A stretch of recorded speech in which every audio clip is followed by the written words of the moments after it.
Hello, everybody. So, in this video, I just want to recap some of the major trends and developments we've discussed so far in the first semester.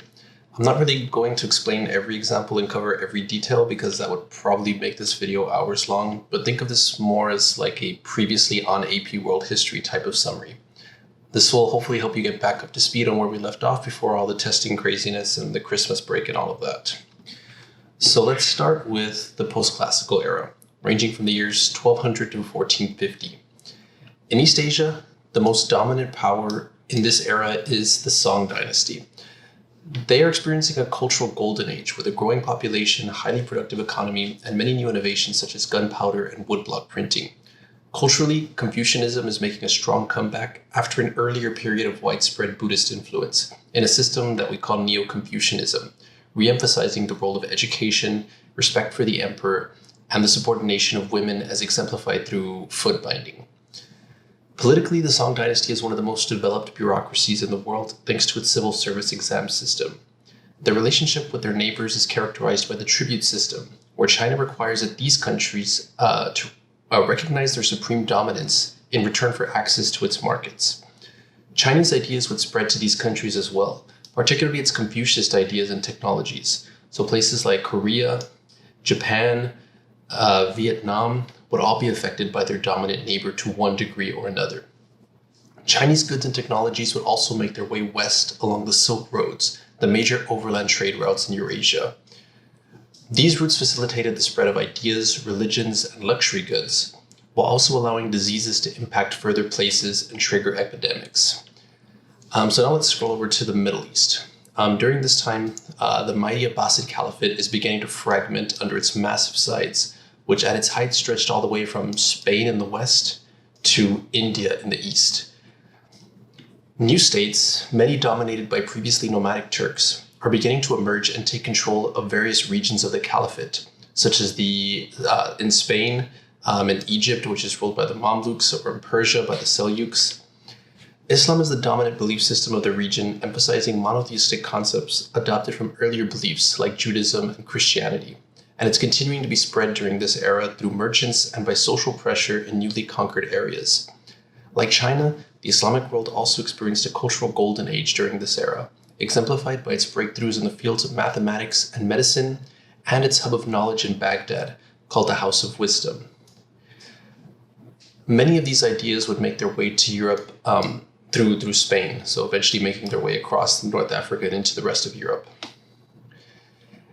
In South and Southeast Asia, Hinduism was the dominant religion, which organized society very rigidly into various classes known as the caste system. While Buddhism had its origins there, it would eventually die out in India, but find new homes in China, Korea, Japan, Southeast Asia. India was politically fragmented with various small Hindu states competing with each other. Most of these states in India and Southeast Asia were sustained by trade in the Indian Ocean, which was improving due to increased knowledge of the monsoon winds and new maritime technologies like the compass and astrolabe.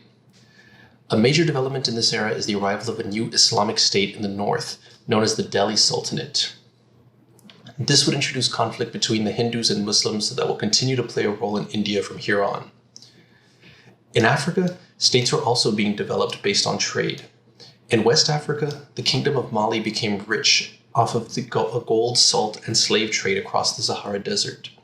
In East Africa, the Swahili city-states along the Indian Ocean were getting heavily involved in Indian Ocean trade there. Both of these regions experienced the spread of Islam along these trade networks. However, this mostly stayed among the ruling and merchant classes, whereas the rural population continued to practice their indigenous beliefs. In the Americas, two major civilizations were beginning to take shape during the post-classical period, wholly cut off from developments in Afro-Eurasia. In Mesoamerica, aka Mexico, the Aztecs would develop this decentralized system and dominate this entire region, establishing an empire that demanded vast amounts of tribute from conquered states, but otherwise left them to run themselves. Culturally, the Aztecs practiced human sacrifice as a way to ensure the continuation of the universe, and would fight wars to obtain captives for this purpose. The Inca in South America attempted to create a much more centralized form of government than the Aztecs, requiring its subjects to pay taxes with their labor in a system called the mita. This labor would be used to construct public buildings and infrastructure, such as a massive road system that connected the entire empire. In Europe, Christianity would come to be the dominant belief system across the continent, under the guidance of the Pope in Rome, who was seen as the most powerful and influential person in Europe. Politically, Europe was highly fragmented under a system called feudalism, which divided the continent into many kingdoms, duchies, and counties. Lords held ownership of the land, which were worked by serfs, a type of peasant who was not quite a slave, but not quite free. They were tied to the land and required to give the majority of their produce as feudal dues, aka taxes, to the lord, in return for protection and access to the land to feed their own families. Europe was far from the major trade networks, but the upper classes still managed to import important luxury goods. Disease also entered through these trade networks, leading to the devastating Black Death plague.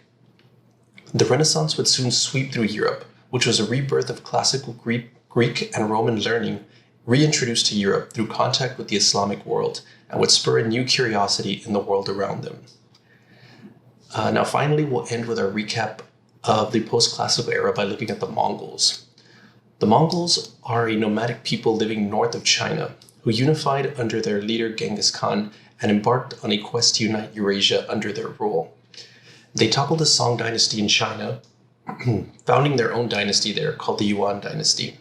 They destroyed the Abbasid Caliphate in the Middle East, creating the Ilkhanate based in Persia, which soon became Islamized. They conquered the lands of Russia, bringing the area under control of one state for the first time in its history, and governed it as the Golden Horde. The Mongol Empire would lead to an expansion of trade by reducing taxes and providing security, bringing Eurasia closer together than it had ever been before. But it would only last for 1 century, and soon this empire would fragment again and lead to the development of a new wave of states. Now let's get into the early modern era, which covers the years 1450 to 1700. With the collapse of the Mongols, new states began to develop. In China, the Ming Dynasty puts China under a native Chinese rule again and expands its influence briefly throughout the Indian Ocean through the voyages of Zheng He, before being overthrown by another nomadic group from the north, the Manchus, who established the Qing Dynasty. The dynasty expands China's borders to their furthest extent and makes China a very potent military power. In the Islamic world, 3 new states emerged from the ashes of the Mongol Empire. The Ottoman, centered in Turkey, who quickly expand into North Africa, Arabia, Mesopotamia, and Eastern Europe. The Safavids, who established a Shia state in Persia, and the Mughals, who conquered the Delhi Sultanate in India and soon spread across much of South Asia. In Europe, a new Russian state emerges after the fall of the Mongols and becomes the center of the Christian Orthodox faith.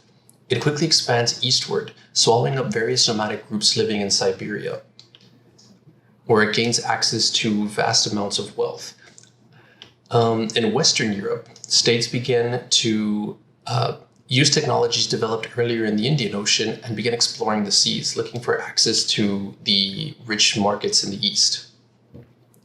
The Portuguese managed to round the southern tip of Africa and enter the Indian Ocean world, and taking control of various key states, creating what's known as a trading post empire throughout the region. Soon the British and the Dutch would follow these routes and compete for influence in the Indian Ocean world, establishing their own trading posts along the coasts of India, Arabia, Africa, Southeast Asia, and even in some small trading posts in southern China. One notable exception to this trend was Japan, which soon closed off its borders with outsiders and refused to allow trade from Westerners in an attempt to preserve its own culture and traditions.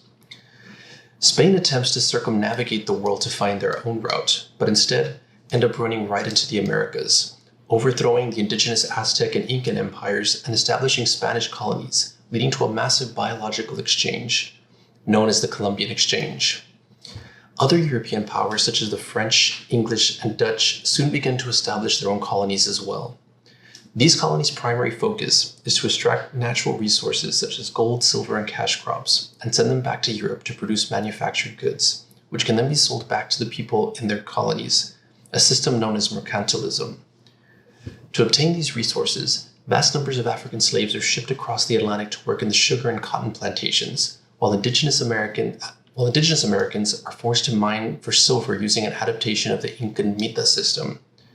Christianity makes its way to the Americas with these colonists and becomes the dominant faith of the continent, although often blending with native beliefs and practices to create a syncretic form of Christianity.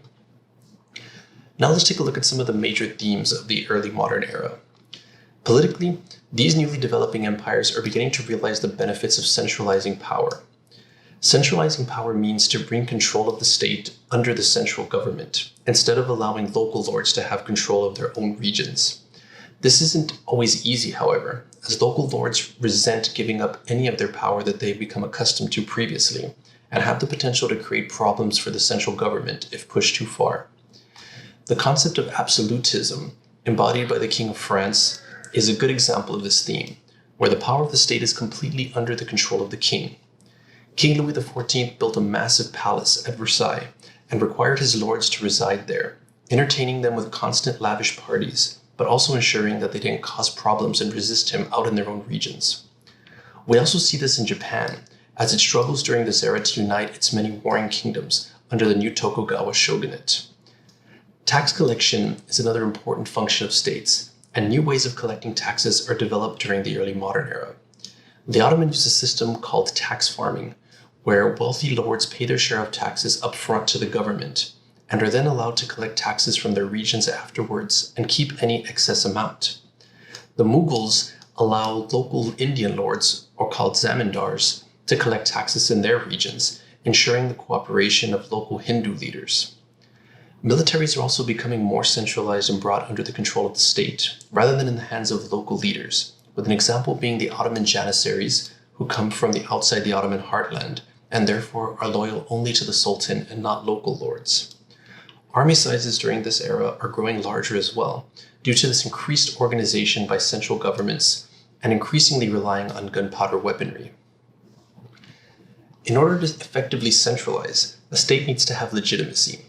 This is a measure of how much the people believe the people running the state actually deserve to run the state.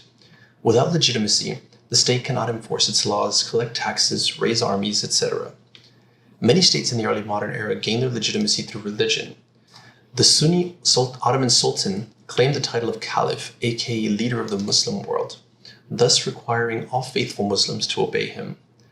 The Safavids in Persia, however, claimed that they were the true caliphs as descendants of Muhammad, thus leading to an intense rivalry between the two. Chinese dynasties claimed legitimacy through the mandate of heaven. So long as the empire was running smoothly, that was a sign that their family had the right to rule, granted by heaven. But as soon as floods, famines, and internal conflicts and other disasters began to occur, others would challenge the dynasty and claim that they no longer deserved to be in charge. Europeans used a concept called the divine right of kings, stating that their kings gained the power through God and could not be challenged.